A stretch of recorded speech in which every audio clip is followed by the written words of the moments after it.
Mesdames, Messieurs, bonsoir et bienvenue au journal de l'école. Voici la vitrine de ce journal.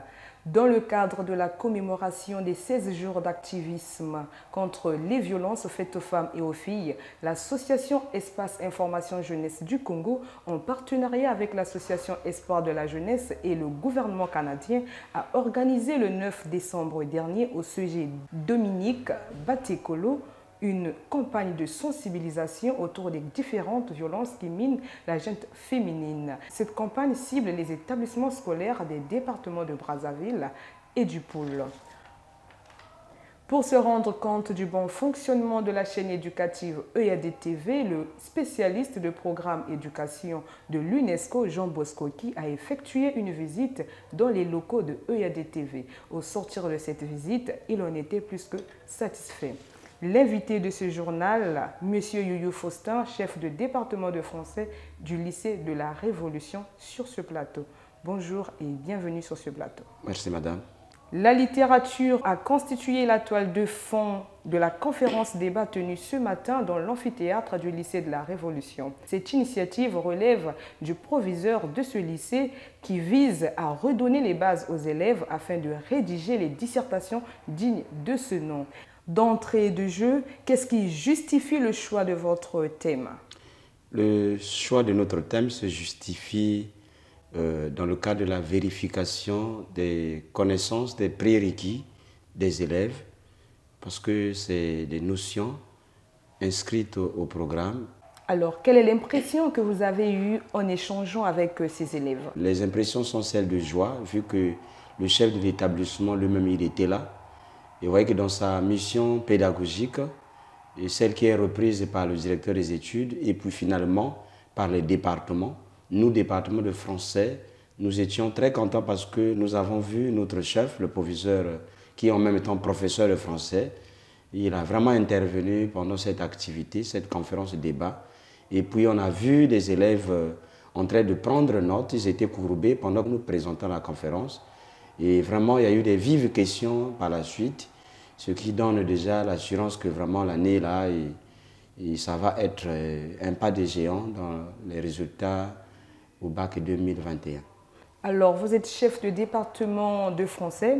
Nous savons qu'il y a un réel problème au niveau de la lecture pour ces enfants. Vous, en tant que prof de français, que faites-vous pour pouvoir amener ces enfants vers le livre? D'accord. La conférence a porté sur les fonctions de la littérature. Nous avons vu d'abord théoriquement qu'est-ce que la littérature apporte dans nos vies. Les informations sont données de manière théorique. Mais il va arriver un temps que nous allons vérifier ces informations-là dans les ouvrages au programme. Le Pleurer rire en terminale A et D, le Marat de Figaro en terminale A. C'est à cette occasion que nous allons apprendre aux enfants à être des amis des livres. À bientôt, nous allons étudier le Pleurer et le Marat de Figaro et puis nous allons vérifier les connaissances données sur les fonctions de la littérature. Est-ce que les enfants les ont assimilées? Comment pourront-ils être en mesure de les trouver dans ces ouvrages au programme? Alors, peut-on savoir les différentes fonctions de la littérature? Et le thème 1, puisque la conférence a eu deux thèmes. Le premier thème a porté sur la littérature et ses vocations. Au début, nous avons essayé de définir le concept de littérature en regardant un peu son étymologie gréco-latine. Et puis, nous avons posé la question de fond. Quelles sont les fonctions, les missions que la littérature remplit dans la société? Et dans le développement, nous avons regardé la fonction instructive, comment la littérature instruit, la fonction éducative, comment elle peut éduquer. Et nous avons regardé comment est-ce que la littérature peut servir de moyen de communication. Le lecteur communique avec les personnages, c'est-à-dire les êtres imaginaires. Nous avons dit que également la littérature peut devenir un jeu, ludo, ludere en latin. C'est un jeu, c'est-à-dire qu'on peut devant un livre oublier, voyager, oublier momentanément les souffrances et les peines de la vie comme on se trouvait devant un film à la télévision. Et puis nous sommes rentrés également dans deux grandes fonctions qui opposent les écrivains romantiques français au XIXe siècle et les écrivains parnassiens, c'est-à-dire l'engagement.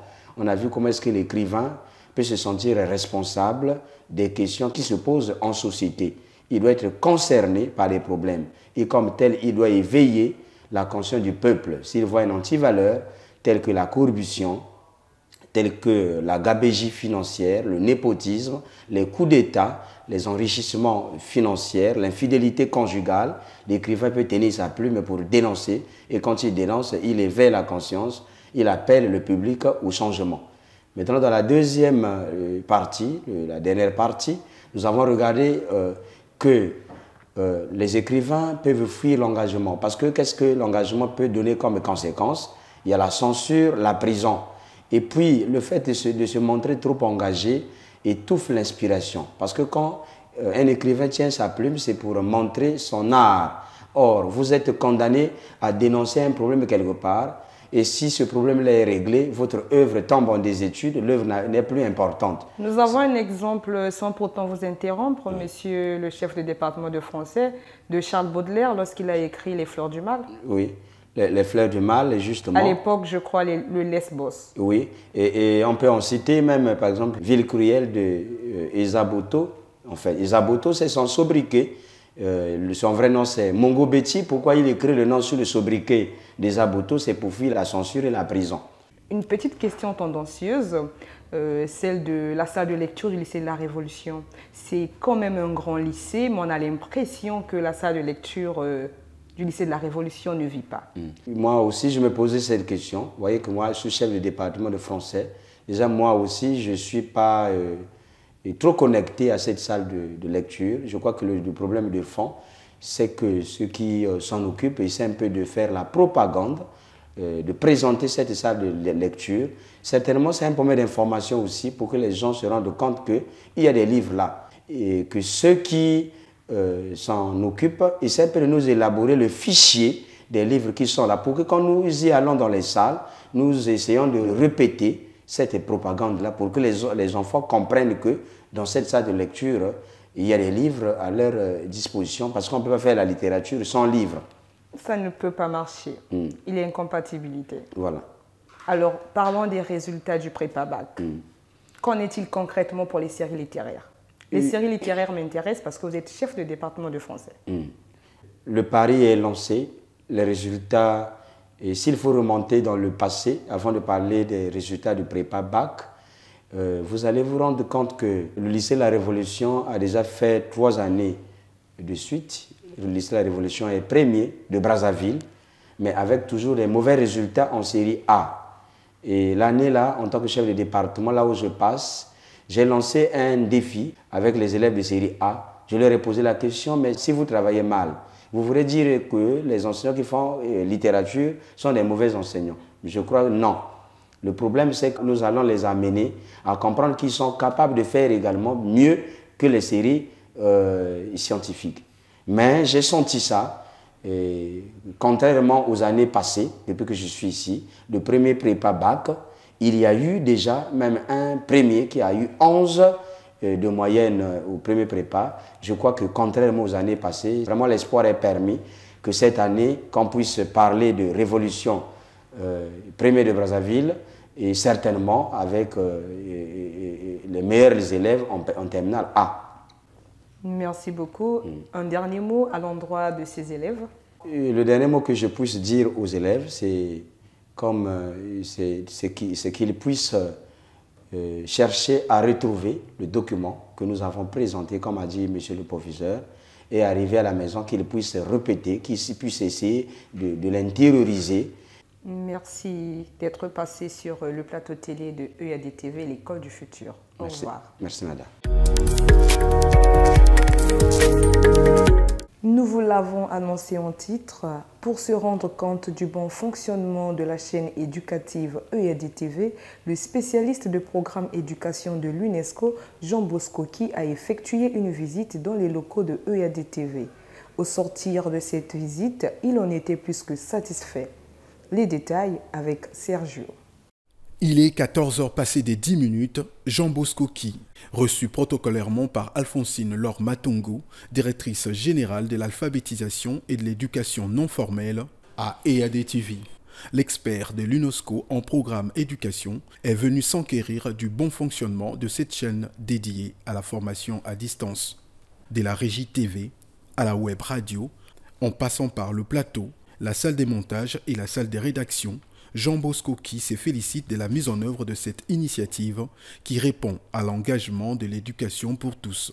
Je peux témoigner de vive voix toute ma satisfaction pour cette importante initiative qui est pleine d'espoir et qui s'oriente vers le futur de l'éducation, à savoir la pleine utilisation des technologies de l'information et de la communication en vue d'améliorer la qualité de l'éducation et de faire en sorte que nos citoyens puissent acquérir les compétences professionnelles, cognitives, mais aussi citoyennes nécessaires à la construction et au développement socio-économique de notre pays. Lancée en octobre dernier, la EAD-TV s'inscrit dans le cadre de la politique du gouvernement à rendre accessible la formation à tous les élèves du Congo, notamment pendant cette période de la pandémie de Covid-19. Restons avec le spécialiste de programme éducation de l'UNESCO pour parler de l'attachement de son institution aux questions fondamentales visant à assurer la continuité des services éducatifs des élèves qui sont privés d'éducation. Regardez.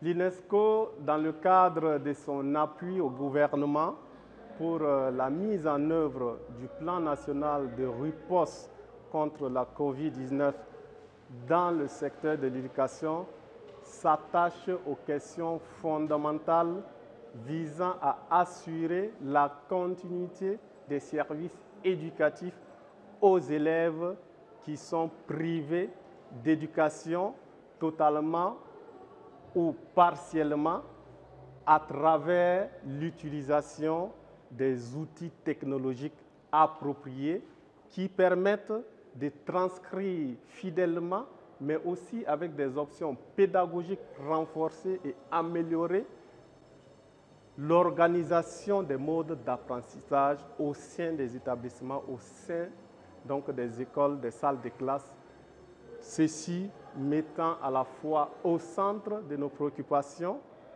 l'enseignant, mais aussi les questions liées même au curriculum.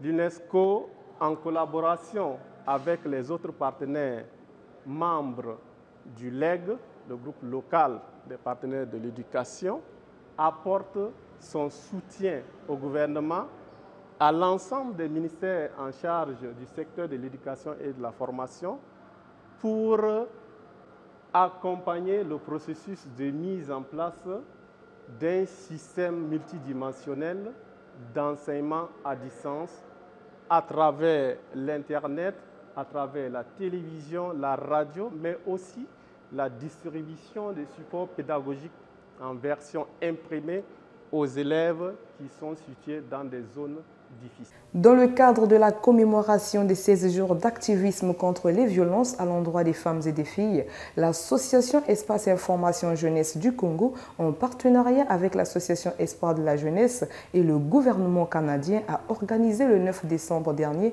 au CEG Dominique Batekolo une campagne de sensibilisation autour des différentes violences qui minent la gente féminine. Sensibiliser la couche juvénile sur les violences de genre en ligne et en milieu scolaire et éradiquer ces violences, ce sont là les objectifs que s'est fixé l'association Espace Jeunesse du Congo. Nous avons sensibilisé les enfants sur les violences, notamment la violence verbale ou psychologique, les violences économiques, les violences sexuelles, les violences en ligne, donc tous ces types de violences-là. Nous avons sensibilisé les enfants sur cette réalité et sur les mécanismes de protection qu'ils peuvent développer, sinon qu'ils peuvent entreprendre pour pouvoir se protéger de cela. Présente à cette rencontre, certaines victimes de ces violences ont salué l'initiative, mais elles ont surtout profité de cette occasion pour interpeller l'être humain, moteur de ces actes barbares. Si, j'ai été victime, j'avais eu peur. Dans cette peur-là, je n'ai pas pu leur dénoncer en ce moment-là. Je ne peux pas garder le silence, donc je dois leur dénoncer. C'est pas du tout bien les violences faites aux femmes. Nous devons très respecter la femme. À noter que la première étude sur les violences de genre en ligne et en milieu scolaire, menée en 2019, a été publiée en 2020 par le Fonds des Nations Unies pour l'enfance, UNICEF en sigle. C'est par cet élément que nous bouclons ce journal de l'école. Superviseur Laure Matongo, caméraman Eloi Samba, assisté de Dem Steve, réalisation Fred Bokoko et le communicador. Merci de nous avoir suivis et bonne suite de programme sur EAD TV, l'école du futur.